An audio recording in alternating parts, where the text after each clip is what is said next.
하나님 말씀은 고린도후서 13장 맨 마지막 장이에요. 저는 개인적으로 조금 홀가분한 마음, 후련한 마음 좀 있어요. 그동안에 하도 이 본문 때문에 고민을 많이 하고 그래서 근데 사실 설교가요 어디를 해도 다 어려워요. 다 고민을 하는데 고린도서를 하면서 좀 많이 고민을 했던 것 같아요. 1절 말씀 같이 읽고 우리 말씀 들어가겠습니다. 같이 읽습니다. 시작. 내가 이제 세 번째 너희에게 갈 터이니 두세 증인의 입으로 말마다 확정하리라. 이제 내가 세 번째 가겠다. 바울은 이렇게 이야기합니다. 그리고 가면 내가 이제는 가만히 참지 않겠다 그런 거죠. 우리가 아는 대로 고린도 교회는 많은 그 어려움을 겪고 있던 교회예요. 많은 그 거짓 교사들, 이단들 교회를 많이 어지럽히고 교회를 나뉘게 하고 싸우게 하고 막 이랬던 분쟁하는 교회. 근데 교회를 어지럽히는 이 뒤에는요 몇몇 그 주동자들이 있어요. 많은 사람은 아니에요. 대개 보면 몇 사람들이 그래요. 근데 이런 일은 절대 있으면 안 됩니다. 뭐 요즘도 그런 일들이 가끔 왕왕 여기 있는데 어쨌든 교회를 대적하는 일은 하면 안 됩니다. 이건 제가 목사로서 여러분들에게 정말 부탁드리고 여러분 뭐 다 아는 거지만요. 뭐 교회가 완전하다는 건 아닙니다. 잘못하는 것도 있겠죠. 또 교회 리더십의 부족함도 없지 않아 있을 겁니다. 그럼에도 불구하고 교회를 대적하는 일은 하면 안 됩니다. 여러분. 지금도 저는 이제 모 교회에서 그런 일들이 있는 것을 이제 들어서 알고 있는데 그렇게 교회를 대적하고 이렇게 하는 사람들이 잘 되지 않아요. 다 어려워요. 하나님이 그들을 이게 축복하지 않아요. 축복 정도가 아니라 사실 하나님이 손을 대시기 시작하면 무섭습니다. 뭐 여러분들에게 제가 무슨 뭐 공갈 협박 이런 거 아닙니다. 절대 아닙니다. 근데 무슨 일이 있어도 교회는 대적하면 안 됩니다. 오늘 고린도 교회에서 지금 얘기하죠. 내가 이제 간다는 거예요. 이제 끝까지 바울이 얼마나 많이 참았는지 몰라요. 그죠? 그들을 설득하기 위해서, 그들을 이해시키기 위해서, 그들을 자꾸 회유하고 돌이켜서 회개시키기 위해서 그 많은 편지들을 썼습니다. 여러분 사실 우리 편지 써봐서 알잖아요. 편지 잘 써져요? 전화가 쉬워요? 편지가 쉬워요? 물어보면 안 하죠. 그죠? 잘 안 돼요. 카드 한 장도 써지지가 않는 게 우리의 현실이거든. 근데 이렇게 많은 편지를, 이렇게 많은 글들을 우리가 성경을 보지만 이거 쓰는 거 더군다나 쉬운 말도 아니잖아요. 편안한 상태가 아니에요. 뭐 난 너를 너무 좋아해, 사랑해, 고마워 이런 거면 너무 쓰기 좋겠는데 그런 거 아니잖아요. 서로 불편한 관계 속에서 이 쓰는 편지는 참 어려운 거예요. 그럼에도 불구하고 이렇게 긴 편지들을 씁니다. 무엇 때문에요? 그걸 통해서 돌아오라는 거죠. 회개하라는 거죠. 너희들이 주 앞에 바로 서달라는 거죠. 화합해달라는 거죠. 그리고 얼마나 오랫동안 기도합니까? 얼마나 오랫동안 기다립니까? 기다려주고 참 고통의 시간이고 정말 아픔의 시간이에요. 그런데 이제는 더 이상 참지 않겠다. 내가 이제 가면 가만히 있지 않겠다. 내가 이번에 너희들에게 가면 단호하게 징계하겠다. 여러분 여기서 꼭 하나 기억하실 게 있어요. 하나님 사랑이세요. 오래 참으세요. 사랑은 오래 참고예요. 그죠? 근데 오래라는 말은 영원히는 아니에요. 한계가 있어요. 때가 있어요. 기회 있을 때 돌아서셔야 돼요. 여러분 빨리 돌아오셔야 된다. 우리가 뭐 그런 일이 있다는 게 아니라 어쨌든 하나님 앞에는 정말 오래 참으시는 그 하나님 앞에 빨리 돌아설 수 있어야 된다. 참아주실 때 참 감사해요. 개인적으로 이 고린도서를 공부하고 제가 준비하면서 사실 부끄러운 게 많지요. 하나님 앞에 부족한 게 많고 정말 하나님 앞에 죄를 짓는 것도 참 많지만 그럴 때마다 하나님이 한 번도 책망하지 않았다는, 하나님이 나에게 나타나서 꿈에서라도 이놈한 적이 한 번도 여러분은 있으세요? 없어요. 여러분 내 마음의 부담을 가지고 있고 이러면 안 되지 하면서도 또 안 되는 줄 알면서 뭐 왜 그랬을까 뭐 이런 것도 있잖아요. 그죠? 그런데도 하나님은 나에게 직접적으로 말씀하지 않았다. 왜요? 돌아오라고. 오랫동안 기다려주시는 그 하나님의 사랑 여러분 꼭 기억해 주시기 바랍니다. 기회 있을 때마다 하나님께 회개하는 저와 여러분 되길 주의 이름으로 축원합니다. 더 이상 회개하지 않는다면, 너희들이 더 이상 변하지 않는다면 단호하게 내가 징계할 수밖에 없다. 그런데 여기 두세 증인의 입으로 말미암아 확정하리라. 뭐 이 말은 그렇게 어려운 말은 아니고 상식적인 이야기이기도 하지만 신명기에 보게 되면 이 말씀이 있습니다. 어떤 사람을 정죄하기 전에는 두세 사람의 증인을 통해서 증참시키라는 거죠. 왜? 분쟁하는 교회마다 이 사람 말 다르고 저 사람 말 다르니까요. 심지어는 부부싸움만 해도 각자의 입장이 얼마나 다른지 모릅니다. 절대 하나 되지 않습니다.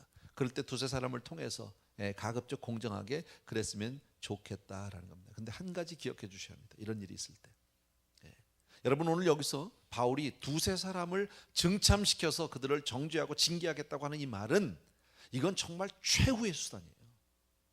최후의 수단이에요. 안 해야 돼 이건요 사실은. 증참시켜서 그 다음에 징계하면 어떡할 거예요? 그들을 책벌하고 나면 어떡할 거냔 말이에요. 그래서 가급적 안 해야 되는데 마지막 수단으로. 그래서 정말 참을 때까지 참다가 마지막으로 이제는 할 수밖에 없다 하는 그 바울의 그런 어떤 그 단호함이라고 할까요? 그런 것을 우리가 볼 수 있습니다. 하나님의 마음이라고 우리가 봐도 뭐 그렇게 틀리지 않겠습니다. 2절입니다. 같이 봅니다. 시작. 내가 이미 말하였거니와 지금 떠나 있으나 두 번째 대면하였을 때와 같이 전에 죄 지은 자들과 그 남은 모든 사람에게 미리 말하노니 내가 다시 가면 용서하지 아니하라. 같은 말이겠죠. 내가 다시 가면 용서하지 않는다. 지금은 내가 기회를 준다. 그러나 다시 가면 내가 용서하지 않겠다. 여기 중간에 보면 이런 표현이 있습니다. 전에 죄 지은 자들과 그 남은 모든 자들이라는 표현이 있습니다. 아마 많은 사람들 가운데서 대부분이 돌아왔던 것 같아요. 회개하고 돌아섰던 것 같아요. 그런데 끝까지 돌아오지 않은 아직 남은 몇몇 사람들이 있다. 내가 이제껏까지 오랫동안 참았지만 다시 가면 참 그 사람들이 돌아서거나 아니면 차라리 교회를 떠나주면 좋은데 안 가요. 안 가요. 교회 안에 그냥 버텨가지고 자기들의 정당성을 주장하고 끝까지 교회를 어지럽히는 이런 사람들이 있단 말이죠. 그렇기 때문에 어쩔 수 없이 징계를 할 수밖에 없는, 벌을 할 수밖에 없는. 아까도 말씀드린 대로요, 하나님이 오래 참으시지만 끝까지 참는 것은 아니에요.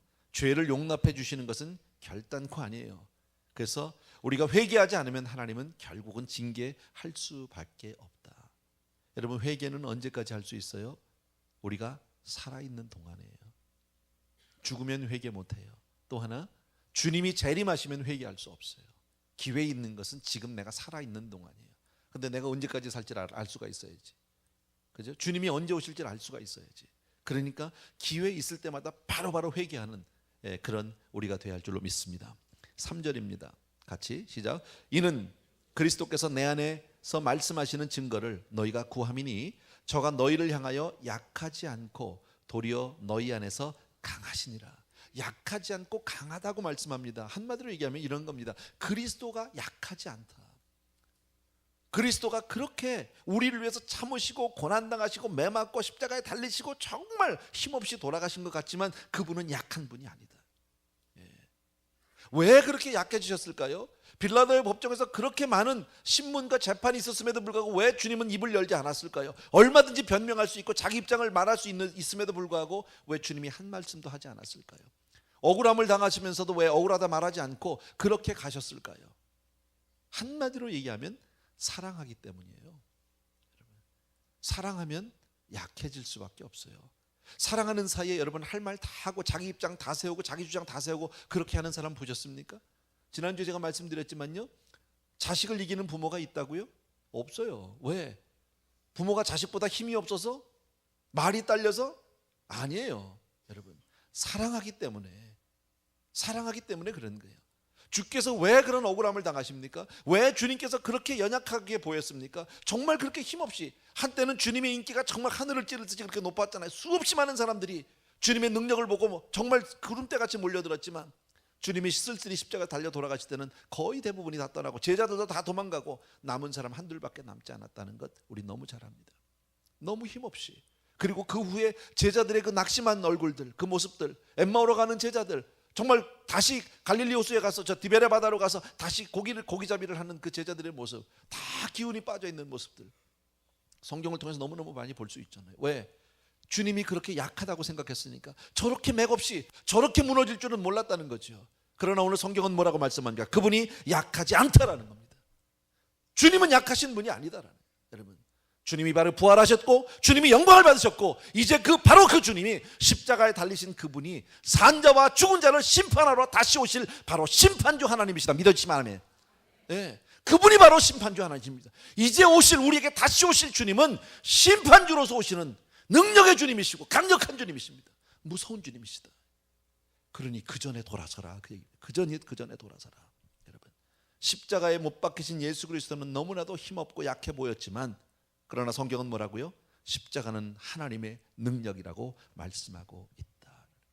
예. 믿지 않는 사람들이요 우습게 생각하죠. 예수가 어디 있어? 천만의 말씀입니다. 여러분 어떤 경우에도 다시 한번 말씀드리는데요, 교회를 도전하는 일, 교회를 대적하는 일은 안 됩니다. 어떤 경우도 안 됩니다. 하나님이 오래 참으시는데 성경을 보니까 하나님이 참지 않는 부분들이 있어요. 어떤 부분에 대해서는 하나님이 즉각 반응을 보이시는 부분이 있는데, 그게 바로 뭐냐면 하나님의 권위에 도전하거나 하나님의 이름을 망령되이 일컬으면 참지 않으세요. 바로 나타나시더라고요. 예. 여러분 모세가 시내산에 올라갔을 때, 그죠?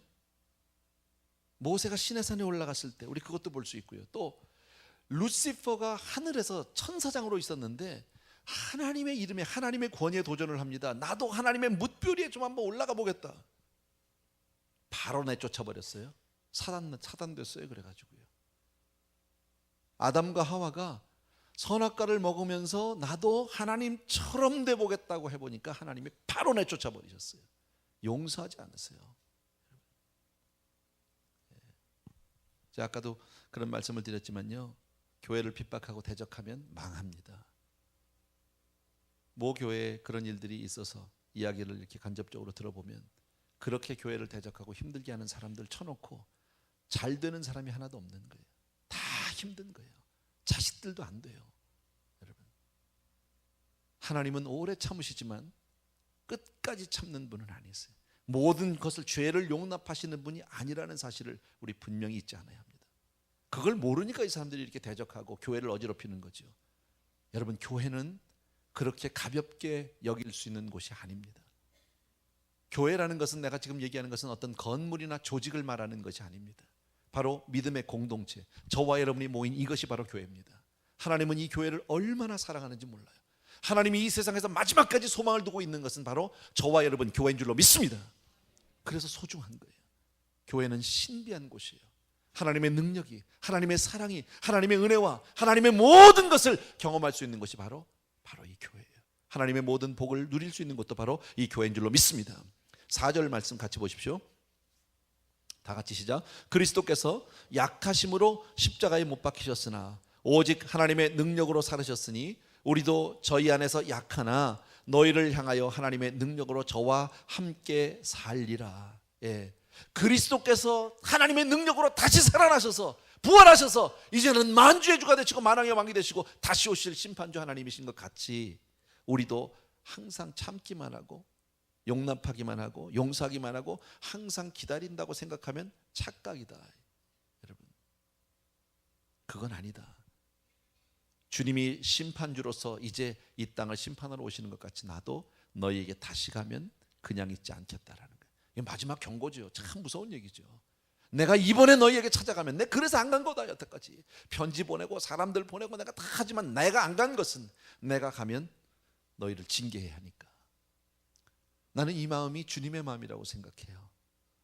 성경에 보면 주님이 포도원을 맡기고 나서 종들을 보내죠. 추수할 때가 됐을 때요. 가서 주인의 몫을 달라고. 그랬더니 막 종들을 두드려 패고 아무것도 주지 않고 보냅니다. 주인이 직접 오지 않았어요. 그리고 아들을 보냈어요. 그 아들을 또 두드려 팹니다. 여러분, 그 내용 우리 너무너무 잘 알잖아요. 왜 주인이 직접 안 오십니까? 처음부터 오면 한 번에 끝날 수 있는데 기회를 주고 있는 거예요. 바로 우리는 그런 기회를 수없이 받아왔어요. 내 개인적으로, 가정적으로, 교회적으로, 사회적으로 우린 수없이 많은 기회들을 받았으면서도 그것을 마치 당연하게 혹은 하나님이 안 계신 것 같이, 하나님이 모르시는 줄로 착각하고 있다면 그건 바보다. 빨리 돌아서야 된다. 5절 보세요. 시작. 너희가 믿음에 있는가 너희 자신을 시험하고 너희 자신을 확증하라. 예수 그리스도께서 너희 안에 계신 줄을 너희가 스스로 알지 못하느냐. 그렇지 않으면 너희가 버리운 자니라. 예. 그러므로 바울은 뭘 얘기합니까? 내가 고린도 교회에 찾아가기 전에, 내가 너희에게 다시 오기 전에, 우리 주님이 말씀하시기를 내가 이제 다시 심판주 재림주로 너희에게 다시 오기 전에 너희가 믿음에 있는가 너희 자신을 스스로 시험하여 확증하라 라고 얘기합니다. 여러분, 내 믿음이 정말 괜찮은지, 나는 정말 믿음 가운데 서 있는지 확증해 보셔야 합니다. 시험해 보셔야 합니다. 여러분 얼마나 믿음이 있습니까? 저는 목사라는 그 위치 때문에 많은 사람들을 대하게 되고 정말 사람들의 그 생을 마감하는 그 현장에도 많이, 임종에도 많이 보았습니다. 근데 참 놀라운 일들이 많았습니다. 어떤 사람은 참 믿음이 좋았다고 생각했습니다. 괜찮다고 생각했습니다. 그런데요, 그 인생의 마감과 죽음 앞에서 사정없이 흔들리는 모습을 봅니다. 이분이 정말 믿음이 있었던 분인지, 이분이 정말 평생을 교회 안에서 살았던 사람인지 한순간에 무너져 버리는 거예요. 막 그냥 어떻게든지 살아보려고 막 그냥 지푸라기라도 잡는 것 같이 하나님은 다 없어졌어요. 이제는요, 막 의사한테 매달리고 그냥 자기 부인한테 매달리고 자식들한테 매달리고 심지어는 목사인 저에게 매달려서 목사님 나 살려만 달라고 이러는 사람도 있었어요. 참 그럴 때 난감해요. 이분이 정말 믿음이 있었는지. 교회에서 그동안에 수십 년 동안 교회 생활을 하고 직분을 받았던 분이 이럴 수 있을까? 있더라고요. 어떤 사람은요, 질병 앞에서 그냥 사정없이 무너지는 사람도 보았습니다. 예. 암 선고를 받았습니다. 암병 걸렸다가 다 죽는 것도 아니고요, 또 시간도 충분히 있어요. 어찌 보면 암 선고를 받으면 감사할 수도 있어요. 제가 볼 때는요. 왜? 내 인생을 마감할 시간이 있으니까, 정리할 시간이 있잖아요. 여러분, 얼마 전에 우리 작년 연말인가요? 강용호 박사님 이야기를 여러분 혹시 신문에서 보셨습니까? 그분은 맹인으로서 정말 백악관에서 보좌관으로 높은 지위에 있었던 그분이 정말 좋은 크리스찬입니다. 그분이 췌장암으로 돌아가시면서요, 자기가 암 선고를 받았습니다. 그 나머지 몇 달 동안에 자기의 인생을 얼마나 아름답게 정리했는지 여러분 아실 겁니다. 쉽지 않아요. 정말 참 믿음의 사람이다. 나 그분을 보면서 부럽다. 정말 나도 저렇게 할 수 있으면. 갑자기 사고사로 가면은 그거는 뭐 누구한테도 얘기할 수 없잖아요. 그러나 암이라는 것은 죽음 앞에서 자기 인생을 정확하게 하나님 앞에 내려놓고 그리고 감사하고 세상 가운데서 있었던 많은 감사할 일들, 사람들에게 줄 메시지, 가족들에게 줄 메시지 다 주고 그리고 하나님의 품에 아름답게 안기는, 너무너무 아름답잖아요. 믿음의 사람이죠. 사람은요, 위기를 닥쳐봐야 알더라고요. 또 어떤 경우는요, 큰 성공 가운데서 믿음을 떠나는 사람도 있어요. 그전까지는 그렇게 열심히 나왔습니다. 그전까지는 그렇게 교회를 열심히 사랑하는 것 같았습니다. 근데 갑자기 큰 성공이 있었습니다. 큰 세상 말로 재물이 많아졌습니다. 갑자기 달라지기 시작하는 거예요. 교회를 잘 안 나옵니다. 교회 성도님들하고 잘 어울리지도 않습니다. 뭔가 달라졌어요. 높아졌어요. 권력을 붙들고 떠나는 사람, 인기 속에서 떠나는 사람, 별의별 사람들이 다 있더라고. 오늘 성경은 우리에게 이것을 얘기하는 거예요. 너희 스스로를 시험하여 믿음에 서 있는지 확증해라. 확증해라.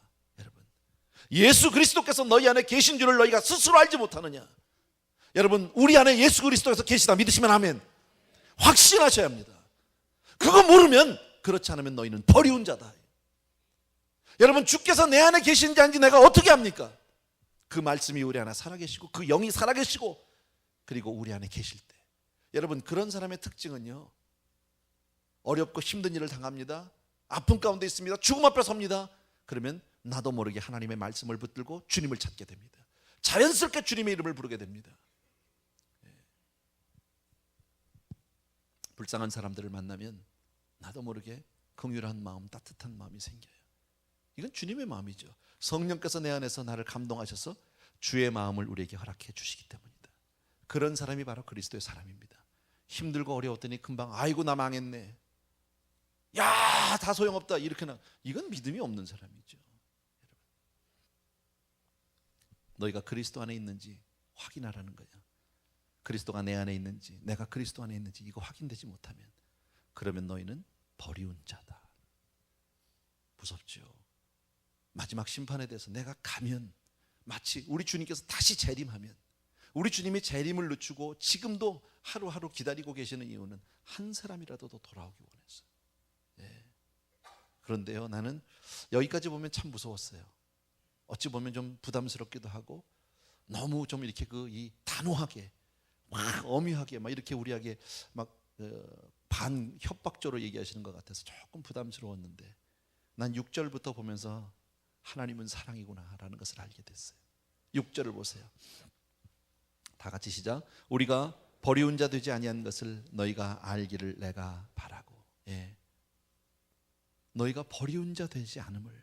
여러분, 바울은 단 한 사람도 징계받지 않고 그리스도의 품으로 돌아오기를, 그리고 모든 관계가, 바울과의 관계가 회복되기를 지금 바라보고 있어요. 믿음 안에서.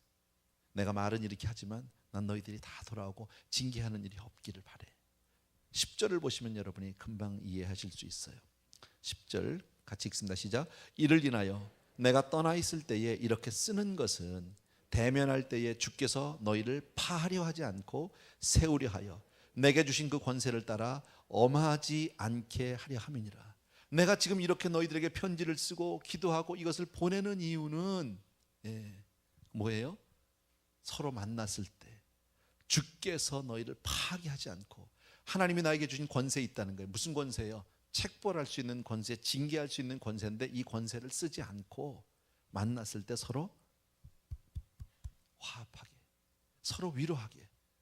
잘못했어요, 괜찮아, 돌아섰으면 됐어, 다시 돌아왔으면 됐어, 너무너무 감사해, 서로 이렇게 사랑해요, 미안해요, 내가 더 열심히 할게요, 이렇게 되기를 바라고 있다라는 겁니다. 여러분, 아까 바울은 분명히 얘기했죠. 내가 이번에 가면 용서하지 않는다. 돌아서지 않는 사람, 회개하지 않는 사람 분명히 내가 징계하겠다. 근데 지금 6절 이하에 보게 되면 그리스도의 날에 우리가 다시 만날 때 다 주 안에서 회복될 것을 미리 선포하고 있다. 미리 믿음으로. 나는 이것을 보면서요, 내가 이번에 너희 가서 만나면 내가 징계한다, 내가 다 벌한다, 내가 용서하지 않는다, 이것도 사랑이더라고. 아세요? 여러분, 심판을 미리 예고해서 우리를 돌이킬 수 있는 기회를 준다면 그거 사랑 아니에요? 좀 자극적이긴 하지만, 너 내가 갈 때까지, 그냥 너 엄마 갈 때까지 숙제 안 하면 혼나? 이건 뭐예요? 혼내는 게 목적은 아니에요. 숙제시키는 게 목적이지. 똑같은 거지. 하나님의 사랑, 때로는 하나님의 말씀이 나에게 무섭게 들릴 수도 있습니다. 하나님의 말씀이 나에게 정말 부담으로 들어올 수도 있습니다. 징계로, 책망으로 들릴 수 있지만 그것이 바로 하나님이 나에게 주시는 사랑인 줄로 믿습니다.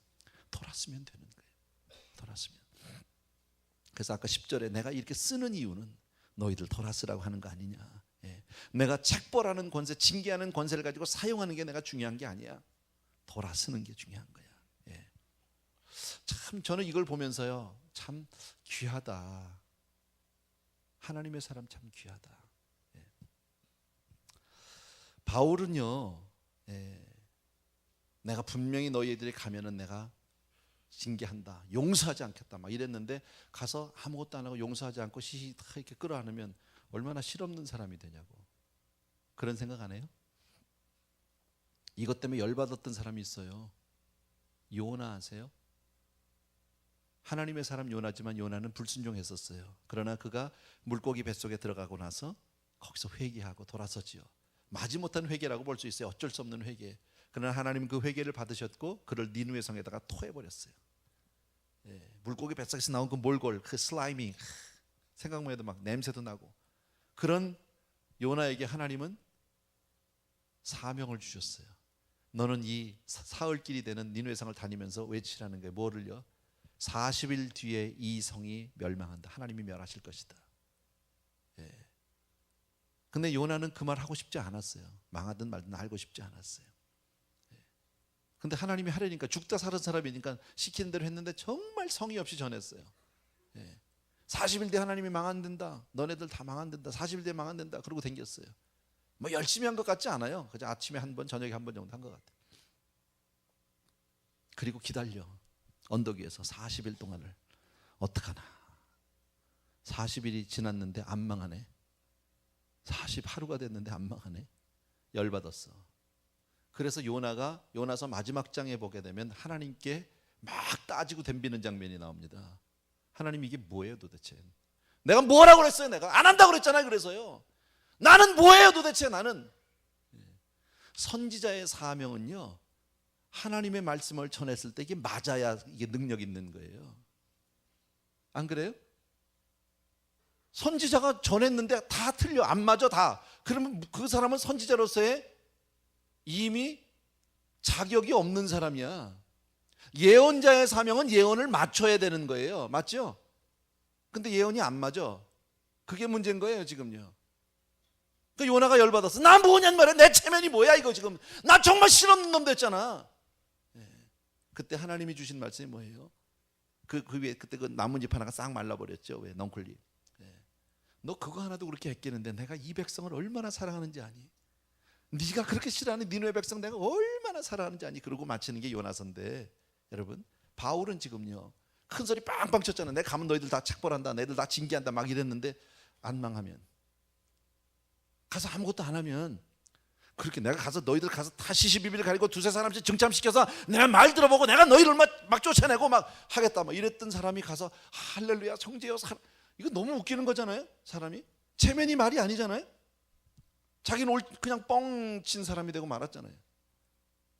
근데 바울의 마음이 이게 주님의 마음이시더라고.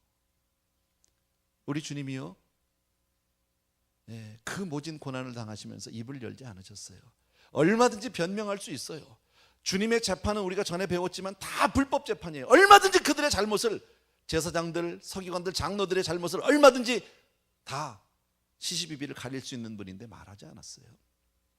아무 말 없이. 그렇게 능력이 많으신 분이 아무 능력도 행하지 않고 십자가에서 맥없이 돌아가신 이유가 누구 때문에? 저와 여러분 때문에. 맞아요? 우리가 그 사랑을 받고 있다라는. 여러분, 우리가 온전해서, 우리가 완전해서, 우리가 죄가 없어서 오늘날까지 멀쩡히 살았다고 생각하십니까? 지금까지 다 괜찮은 것은 내가 괜찮은 사람이라 그렇다고 생각하십니까? 천만의 말씀입니다. 하나님의 사랑이 나를 붙들고 계시기 때문입니다. 대신 그 주님이 다 그 수모를, 그 창피를, 그 고난을, 그 아픔을 다 당하신 그 덕에 내가 오늘도 살아있는 줄로 믿습니다. 6절과 7절 보실래요? 제가 읽을게요.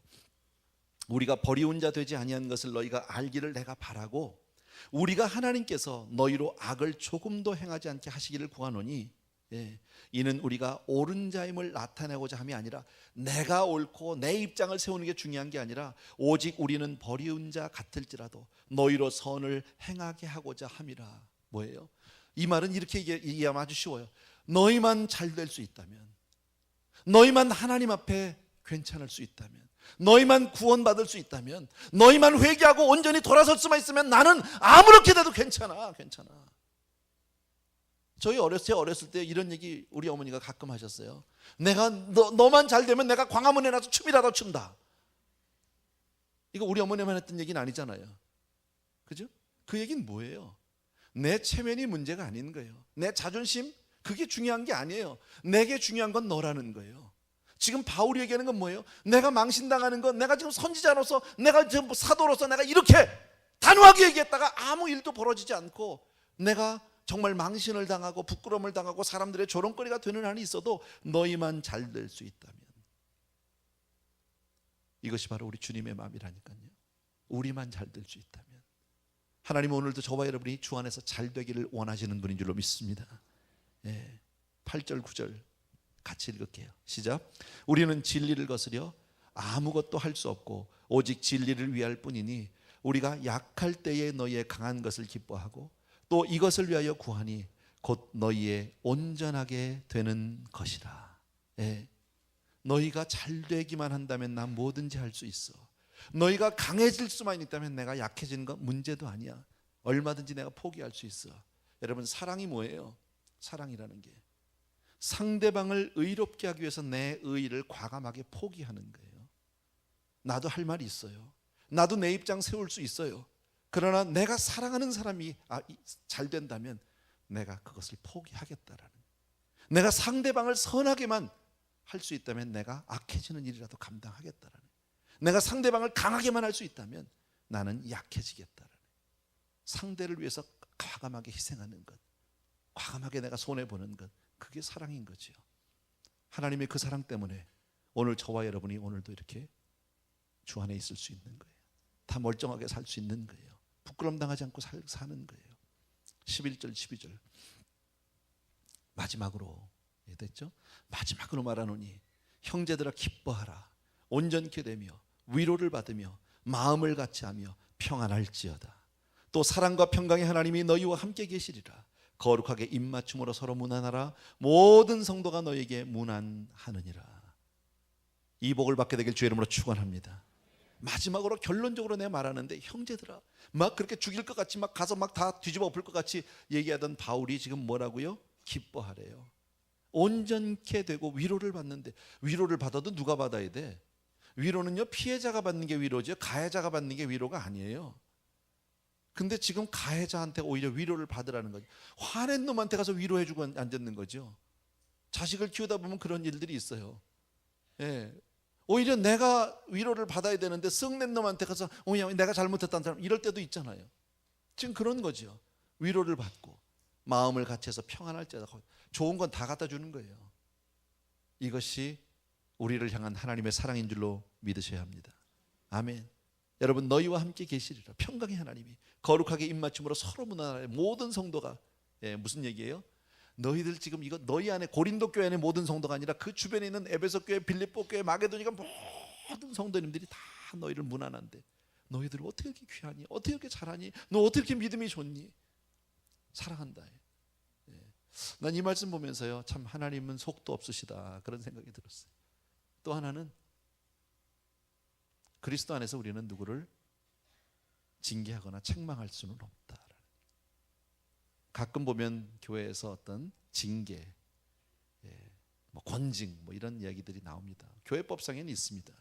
그러나 우리는 그럴 수 없다라고 생각해요. 그냥 우리는 사랑받은 입장이니까, 1만 달란트를 탕감받은 사람이니까 100다나리온을 용서하고 말고도 없는 거죠, 사실은요. 하나님은 이와 같이 저와 여러분이 부족함에도 불구하고 하나님의 사랑으로 우리를 덮어서 온전케 하시고 평안케 하시고 위로해 주시고 축복하신 하나님이신 줄로 믿습니다. 그래서 맨 마지막 13절이 바로 축도예요. 우리가 그렇게 예배 때마다 맨 마지막에 하는 축도가 바로 이게 오리지널 폼입니다. 같이 읽습니다. 시작.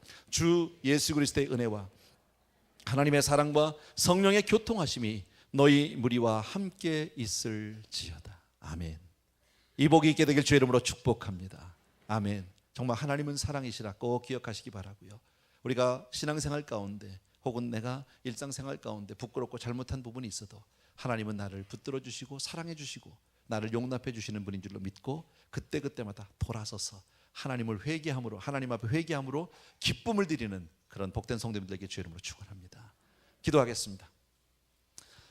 참 고마우신 우리 아버지 하나님, 고린도서를 다 마칩니다. 하나님, 그동안에 얼마나 많은 정말 논쟁들이 있었고 얼마나 많은 이야기들이, 얼마나 많은 사건들이 있었는지 모릅니다. 정말 하나님의 가슴을 아프게 했고, 하나님, 이 모든 모습이 바로 내 모습이고 우리들의 모습입니다. 사랑하는 아버지, 그런 우리를 하나님 끝까지 사랑해 주셔서 또 한 번 세우시고 마지막까지 축복하신 하나님의 그 큰 사랑 앞에 감격 감사합니다. 사랑하는 성도님들이 늘 그 사랑을 잊지 않게 하시고 하나님의 사랑에 사로잡혀서 붙들려서 주님께만 영광을 돌리고 주님을 기쁘시게 하는 믿음의 사람으로 서게 하여 주시옵소서. 예수 그리스도의 이름으로 축복하고 기도합나이다. 아멘. 아멘. 이제는 우리 주 예수 그리스도의 은혜와 하나님 아버지의 극진하신 그 사랑하심과 성령님의 교통하시는 놀라운 은총이 이 자리에 있는 모든 사랑하는 성도님들 위해 이제로부터 영원토록 함께 계실지어다.